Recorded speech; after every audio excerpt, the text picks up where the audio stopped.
Ya ayyatuhan nafsun mutmain. Arabic terms, there is another terminology. It's called nafs. Why is it important? The word psyche from the Greek, that means soul. Pathos from the Greek is suffering, is the protest of the psyche when it's being ignored or violated, to keep the appointment with your own soul. And if you don't, then it begins to pathologize. The greatest burden a child must bear is the unlived life of the parent. Wherever the parent has been stuck in their shadow, the child inherits that. Begins to take on a different flavor when you realize that psychotherapy is about listening or attending to the voice of the soul.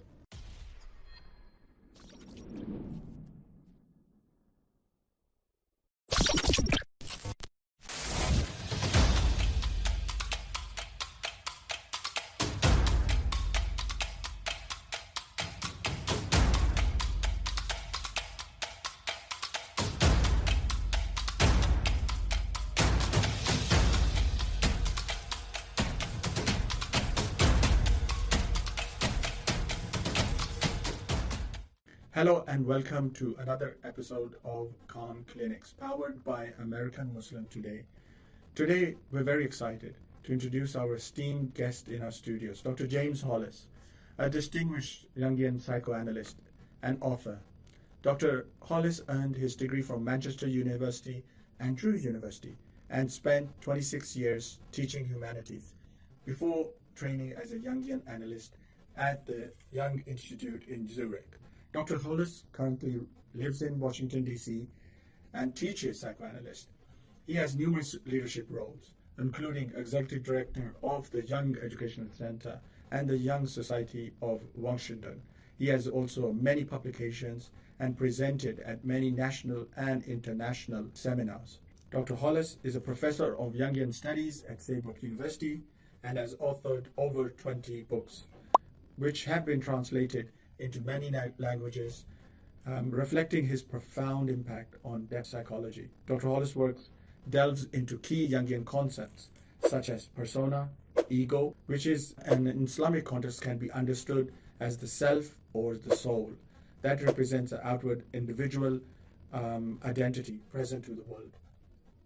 The shadow, as we call it, Kareen in Arabic, is a Jungian psychology akin to the Islamic notion of inner self hidden aspects, reflects the unconscious side of our personality, including repressed weaknesses and desires. His exploration of the psyche, the Rooh, aligns with the Islamic understanding of the soul, which encompasses our spiritual essence and inner reality. Dr. Hollis also emphasizes the significance of dreams, which, both from Jungian and Islamic perspective, are seen as a window into the conscious mind and a source of divine guidance and introspection. The introspection so as to be the Maraqaba, or the self-inspection of one's.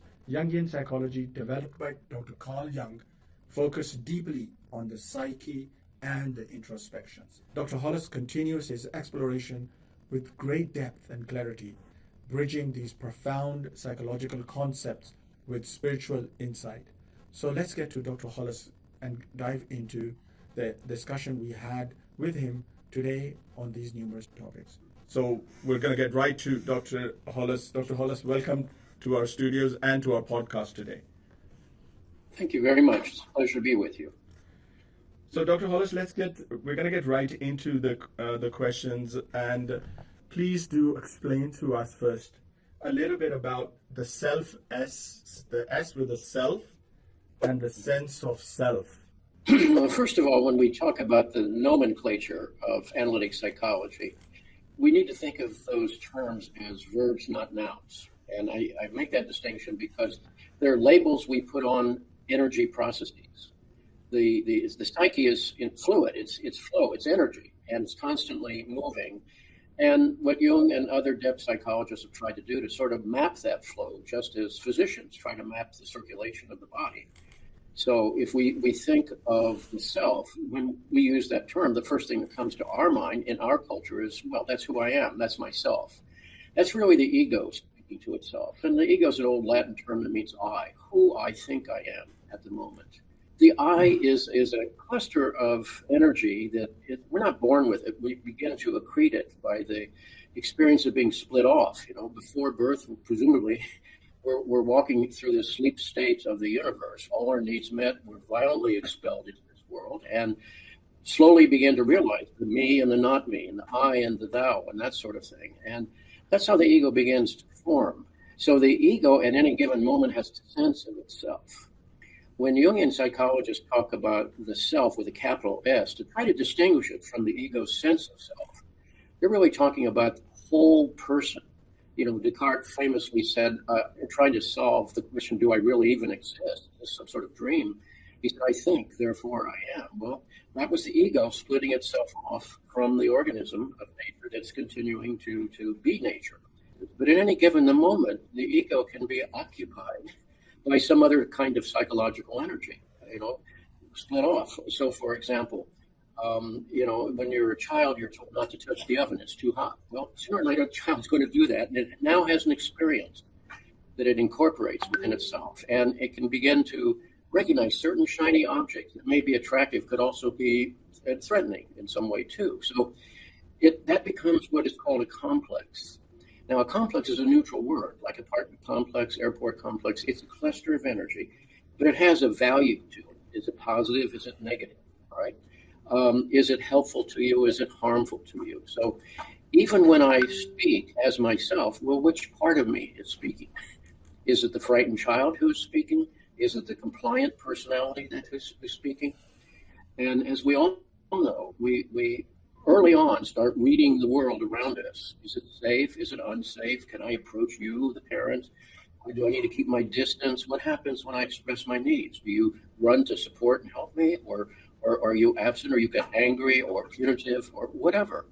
We all develop operative, reflexive, protective systems to help us adjust to life, stay out of harm's way, and get our needs met as best we can. And we take that, though, and put it in different life situations. And then you begin to realize from time to time, maybe the choice I made or the pattern that I'm unfolding in my adult life is really driven by some of those earliest experiences or sort of perspectives that the child had. And so we are creatures of adaptation, as you know, and because we can adapt, we can fit into the circumstances around us sooner or later with varying degrees of effectiveness. But the more we adapt to what is outside of us, the more we begin to separate from the natural organism that each of us is as a creature of nature, right? as a functioning animal. So we can say the conscious part of me, the ego, only has a small insight into the magnitude of the operations that are going on constantly in our brains and our emotions and physiology and so forth. And at the same time, it's a self-governing system. And so what are the operative systems within it? And that depends to some degree on what our nature is seeking to express in the world, and to some degree, we formulated a sense of self. Am I to keep my mouth shut? Am I to comply with what people ask of me? What is it that I need to do to fit in, get my needs met, and so forth? And so that's where I come in, is trying to sort through all of that traffic to discern what is the natural self seeking in this person's life. A self that is unconscious, and that's not governed as per your definitions, and that there is a sense of self. It's called ego. Yes. A lot of it is ego, and in Arabic terms, there is another terminology. It's called nafs. Then on your self part, your S capital self, which is unconscious, there is a concept again of, like you just mentioned, of psyche, just alluded to it. And then there's a lot of mention of Rooh being in the Arabic version or the Islamic version, the mention of Rooh descriptively coming in repeatedly parallels with the psychoanalysis. Now, yes, we're talking now two different parallels, something 1400 years ago given, and the modern psychoanalogy talking about Rooh. Could you explain a little bit about that part to us in psychoanalysis terms? How does that come about? And then we'll look at the definition of it, because you've mentioned in your books a number of times how it's an organic being, it has feelings, and it's autonomous, it's independent, and for some reason it does not go parallel with your, it's an organic being, but not a worldly sort of organic. It's not fulfilled. Nature wishing to express itself and then being put into an artificial situation such as our cultures are. Our commercial operations, our religious institutions, our educational institutions, our governmental institutions, and so forth. And if those systems are supportive of what the psyche wants or the soul wants, then you'll feel a sense of belonging, support, and sense of wholeness. But to the degree they're not, then there will be an internal conflict. And that's where we experience our symptomatology or psychopathology. Psychotherapy is about listening or attending to the voice of the soul. Wow. What you might call the divine part of every person, that is to say, the transpersonal part of every human being. What we become is a series of reflexive responses to the challenges of life, and patterns of compliance with the pressures of the external world, for example, or patterns of avoidance or power complexes that are compensatory and so forth. So what you become, necessarily so, this is not to be judged, it's to recognize those adaptations were probably necessary to protect oneself, because our adaptations are in service to getting our needs met as best we can as relatively powerless children and staying out of harm's way. So we learn patterns of avoidance or patterns of compliance to circumstances that are not conducive to our own emotional well-being. It's sort of like if you were forced to eat a certain food and it was not healthy for the body's going to register its dismay. And it'll increase its protest till it finally gets our attention. And that's often what brings people into psychotherapy. I want to just quickly quote you an ayah. It's from Asad 32:9. The body was fashioned and Rooh was sort of like breathed into it. This is exactly the same word. The Rooh, وَنَفَى فِيهَا مِنْ Rooh. Rooh was actually put into the body. And then the human was Sama'u al-Basaru al-Afida, meaning he was given sense of hearing, a sense of eyesight, and the fahm, to think as well, and a heart. Surprisingly, goes in parallel to what you were just explaining right now about the Rooh, and you have mentioned in your other areas of the book how it sort of flows through the body. And it's got, like you just mentioned, it has its feeling, and it can transform where you, meaning from an initial bit to a butterfly, you quoted that in your book. So I'm coming to my question now. The question is how you think the Rooh is in the beginning, the psyche, we're saying Rooh. You've mentioned that there is a first half of life and how in the second half of the life, if you do not nourish it, it starts to protest even more. So much so that it can lead to we'll talk about what it can do, but can you explain a little bit? Do you think that the Rooh, when you're young, is naive a little? It's a little abstract, but matures over a period of time, and then it starts asking the question more. When you hear, when you can think more, it demands more. Certainly, and after all the traditions, great religious traditions, have been looking at the same phenomenon, which is the phenomenon of humanity. So they bring their understanding of what happens to the human being and what it means to be human. So there are bound to be these important overlaps because there are going to be insights from all the great traditions about the same thing. They may use different language, different metaphors, but they're headed in the same direction. So just to back up a little bit, we are matter, we are animals. And yet the word animal, anima, is Latin for soul. It's like an ensouled animal. That is to say, there's an autonomy to this. And that one of the characteristics, most of the animal kingdom, to the best of our understanding, is driven by instinct, the instinct to eat, to procreate, to protect itself from predators, etc. But as far as we know, it doesn't create religions. It doesn't create social economic systems.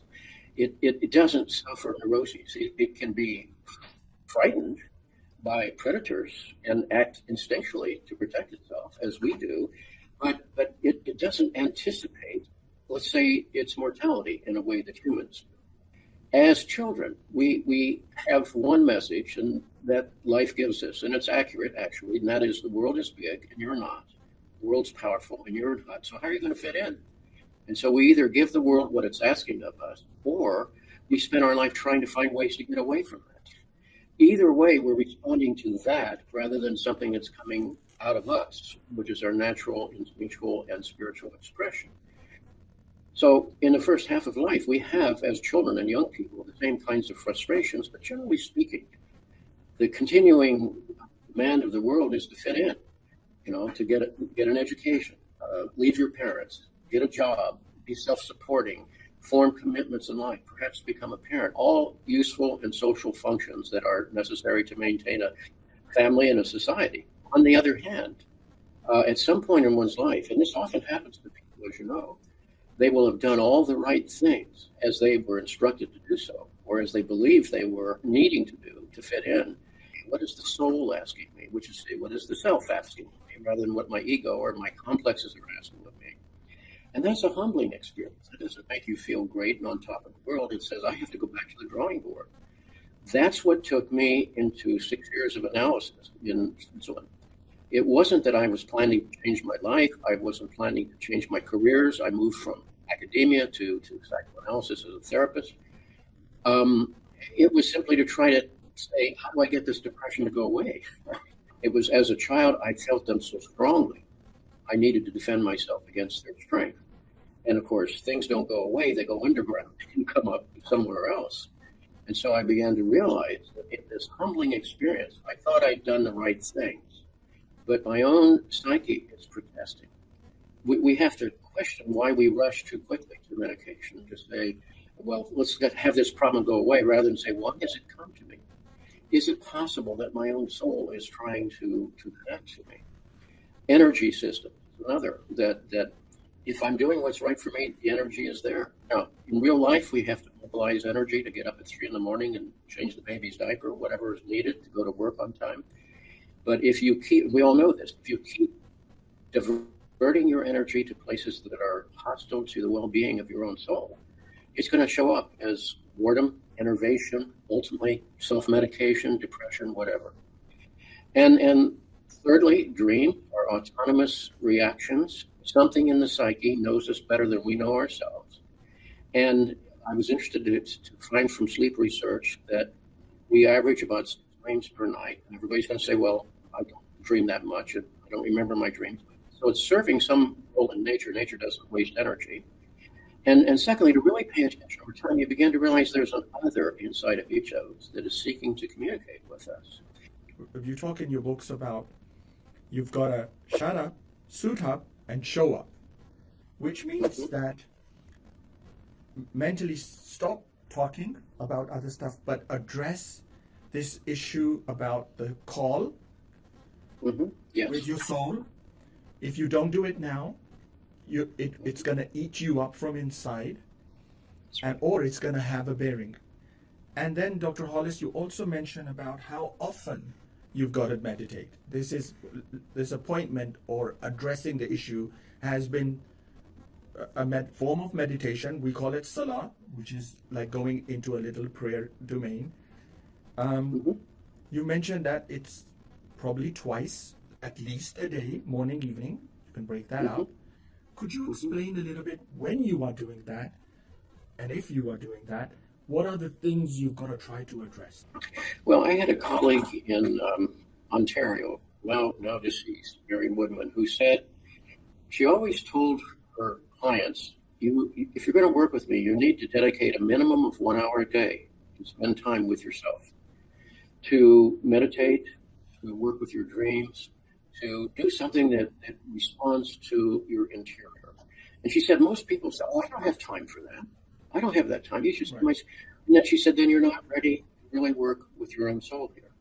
In those moments, we have 2 summonses. One is to address what needs to be addressed in our world. First of all, you've always said, most of the clients who came to me, and I would find this true, at some level understood what their real task was. They've been trying to figure out all kinds of ways to avoid that, to keep the appointment with your own soul, in other words.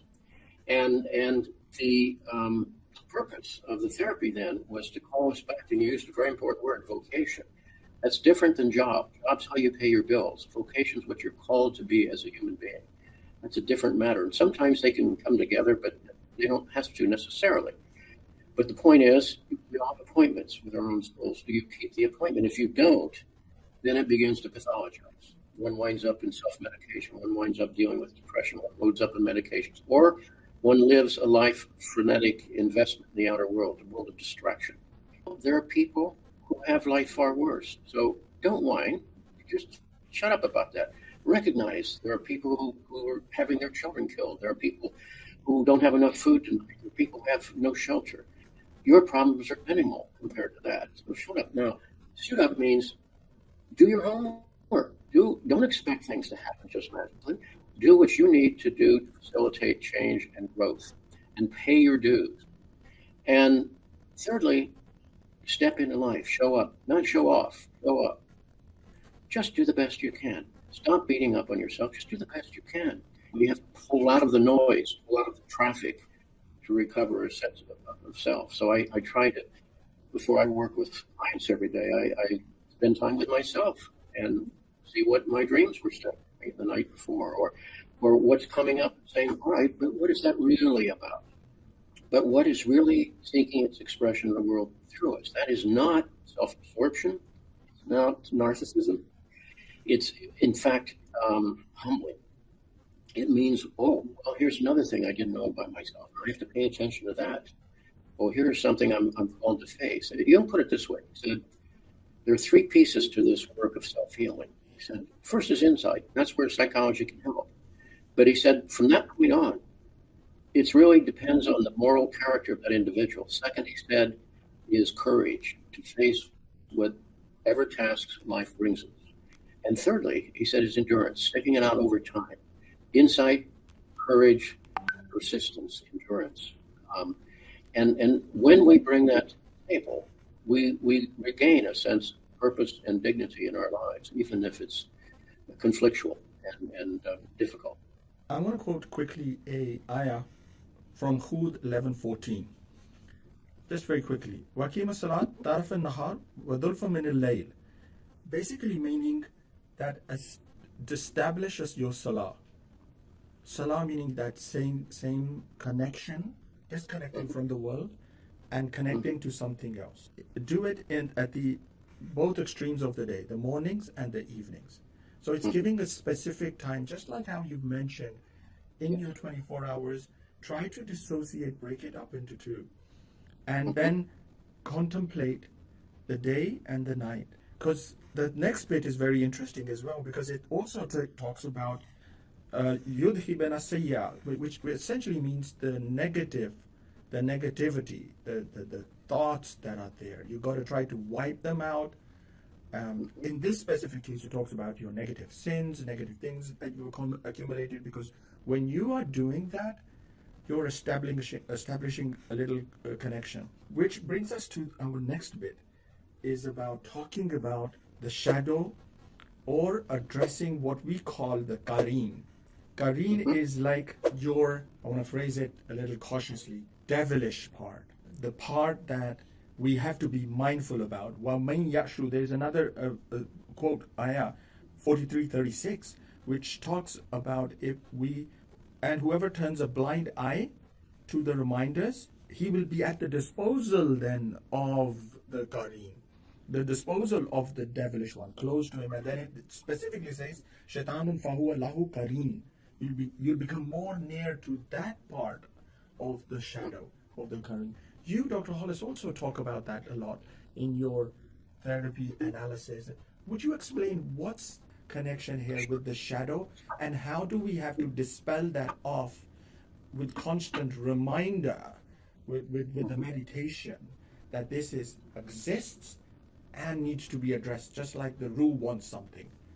What we don't address inside of ourselves gets spilled onto our children, to our partners, to our society. So there's a deep moral function in looking at one's own shadow. Because if I don't address it in some way, it keeps spilling into the world onto others. And that's a harmful thing to do to others.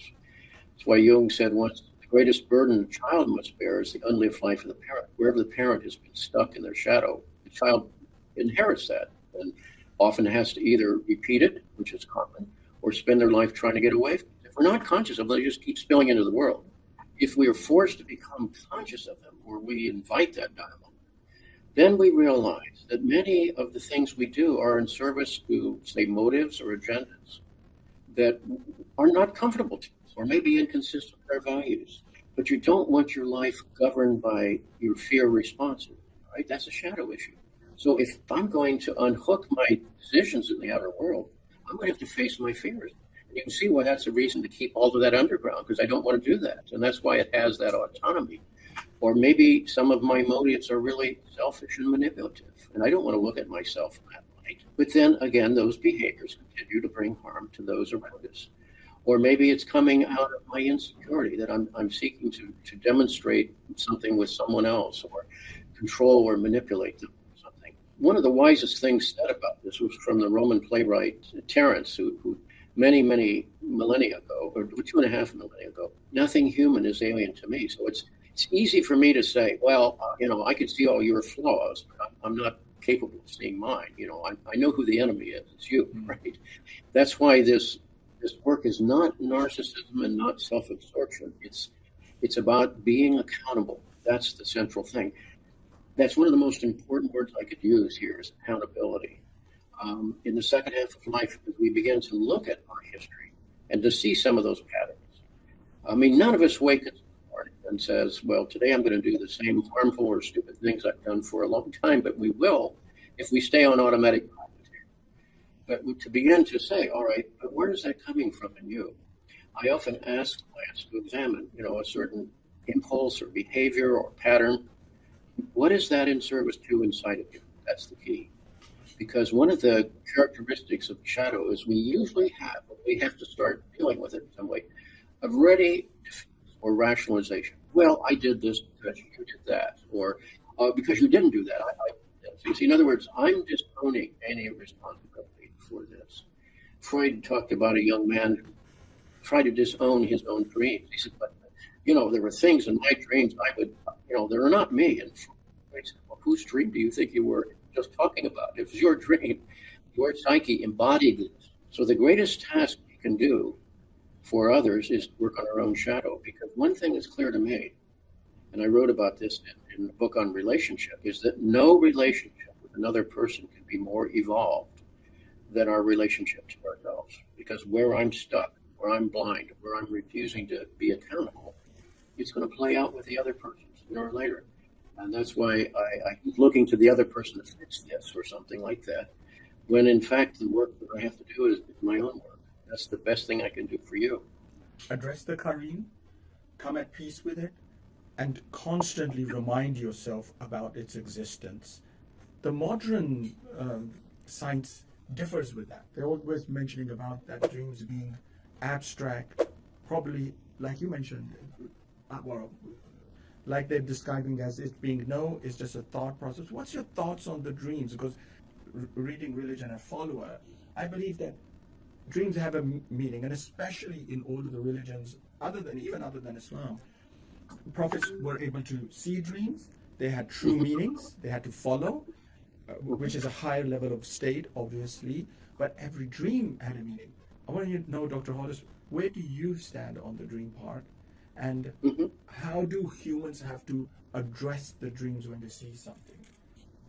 Sure, and first of all, we have to recognize it's a natural function of the human organism. And again, nature doesn't waste energy, so it has a purpose. We have to ask that purpose.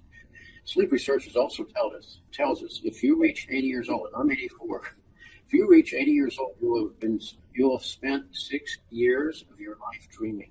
That's not sleeping. You'll be spending up to a third of your time sleeping, but 6 years. That's extraordinary. And I think there are two basic reasons here. First of all, is the raw experience of stimuli that come to us every day that has to be processed. Whether we pay attention or not, it's serving a natural function. The material in there has to be processed in some way. If it isn't, it will show up in some pathogenic way.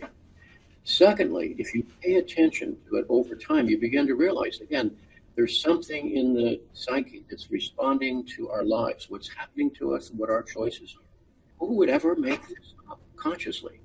The autonomy of those images and the wisdom of those images that pull somebody out say from childhood, you haven't seen for years. It's unlikely you're still processing the relationship with that child, but the psyche has reached into, it's like a movie director who goes to central casting and saying, I need to have somebody to embody this issue for this person, for this interior movie that we're having here. And what's so hard about dream interpretation is we tend to look at it strictly from the standpoint of the ego. And therefore we can be frightened by our dream. We can even try to manipulate our interpretation. So perhaps we can help avoid our shadow, or we're threatened by what it might ask of us. So the ego is not that trustworthy when it comes to dream interpretation. That's why the therapist has to work with the person to help them bring out their associations with these images. Well, your psyche's not going to pay attention. It has its own autonomy, and it's going to be responding whether you like it or not. But when a dream image comes up, we have to start saying, when I experience that image, what are the associations I have? And if you dream of your grandmother, and I dream of my grandmother, well, we had different grandmothers. What aspect of our experience is the psyche pulling on? I mean, it's really detective work. You can work for hours on a single dream. Jung used to say at the beginning, he said, I have no idea what this dream is. It's a product of your psyche, but together we'll sort of process it together until such time as it begins to open the layers to us. Dreams often have various layers. And so over time, you begin to realize that there are certain motifs that follow, there are dream threads that follow. To give you a quick example, I've had several people who had very negative or traumatic experiences with a father or mother, and their dreams initially bring up the traumatic aspect of it. And over time, as you work on that, the image of that parent begins to evolve, and so many have begun to see their parents as someone else's wounded child, or someone else who was caught in a dilemma. And what happened to the dreamer was less personal than it seemed at the time, and more coming out of the hurt of that person's experience. And you begin to see the intrapsychic image of that parent figure evolve and be more integrated. And often there's a sense of understanding, even forgiveness, that can come from that. Think of all the daily repetitions that we went through as children, absorbing what we think are the messages of our family and our culture to us. And that doesn't just disappear overnight. It has to be assimilated. It has to be worked through. It has to be understood. And asking questions like, well, what does that experience make me do, or what does it keep me from doing? And that's a very pragmatic question. If you can address that question, all right, let's just say there's a certain fearfulness. We have a certain area of life we're called to, but we're afraid of doing it. It's coming out of our sense of having, experienced trauma around that in our life, or lack of confidence in ourselves, or whatever. I mean, everybody has self-esteem issues. Even the narcissists, they're the ones with the greatest problem with self-esteem. That, just say, all right, now, what is this really asking of me? And, what does this make me do? What does it keep me from doing? And the moment you make that conscious, guess what? Now ego consciousness has a new agenda. Are you going to bring to that insight the courage and the persistence necessary to actually evolve and integrate that part of your psychological history? Or is it going to be off over here and operating autonomously in your life, perhaps sabotaging your life and continuing to keep it as a prisoner of history? There is a word mentioned in Arabic. It's called Sakeena, peace, tranquility, to the extreme that comes to it, because now the body and the Rooh are both energies that are working in the same direction.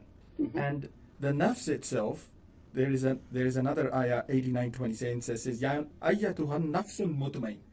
And then the nafs itself, the ego also becomes mutmain, meaning satisfied, meaning that it's also at peace. So the aim is try to align all of these things together. Would that be when you think that a human being as be able to face now the death ultimate as well with ease? Well, certainly. In the Western world, as you know, we have this word neurosis. It became a term that was invented in the 1790s by a Scottish physician, and they thought it was because your neurology was disturbed in some way that you have emotional symptoms. Well, to get around the notion of neurology, we have to say what we've called neurosis is really the split between my adaptations, the acculturation, and the natural desire of the self to express itself in the world through me. Now, the more I can bring those two together, the greater I'm going to have a sense of purposefulness, sense of harmony, and so forth. And this is an ongoing work because whatever we might achieve momentarily can get out of balance as we have to deal with the challenges of life very, very quickly. So this is, a daily vigilance, a daily paying attention. And of course, part of this work slowly begins to reposition that ego because the fear of death is all the ego's fear. It's not nature's issue. I've had the experience and the sorrow of being with people who died and animals who were pets that died. And generally speaking, pets had no fear. It was a natural process for them. Or in the midst of life, we are death, as the old saying has it. Well, it's all around me. I can't say that I want to die. In fact, one of my chief reasons for staying alive is I happen to love my wife. I want to be there for her. She needs my help. Secondly, I'm still curious about the world. I'm still enjoying learning so much about the world. It breaks your heart at times, but you're still learning about the world. But there's a part of me, too, that is perfectly accepting. I do understand. As Jung put it, we're a short pause between two great mysteries. So it's not about what the mystery is. That's the mystery. It's what we come from and what we enter into as mystery. The question is, have you lived your life as honestly as you could while you were here? Did you step into it? Jung said we all walk in shoes too small for us. What he meant was we become our protective adaptations. And that's understandable. But the more we live that, the more we're playing out of our powerless past. The less we're identified with the ego and more with the soul, the more we're likely to realize. And in doing so, I think it helps us get away from the urgencies of the ego that says, but I'm the boss and I must be in control and so forth. And so autonomy of the body, aging, mortality are the ultimate confrontations with that ego fantasy of being the boss. It's a tiny cluster of energy and a large ocean. And rather than be threatened by that, I realize that's the life force that's been carrying me through this. And it's not death that I fear. And what I fear is not living my life with meaning and purpose is what I fear. And that's where I'm accountable to myself and my own soul on a daily basis. Being honest and being humble. I think that's a beautiful message for all of our viewers and to myself as well. Dr. Hollis, I just want to thank you very much for being so generous with your time today. On all of the personal to have this conversation. I thank you in turn. And we all really enjoyed it.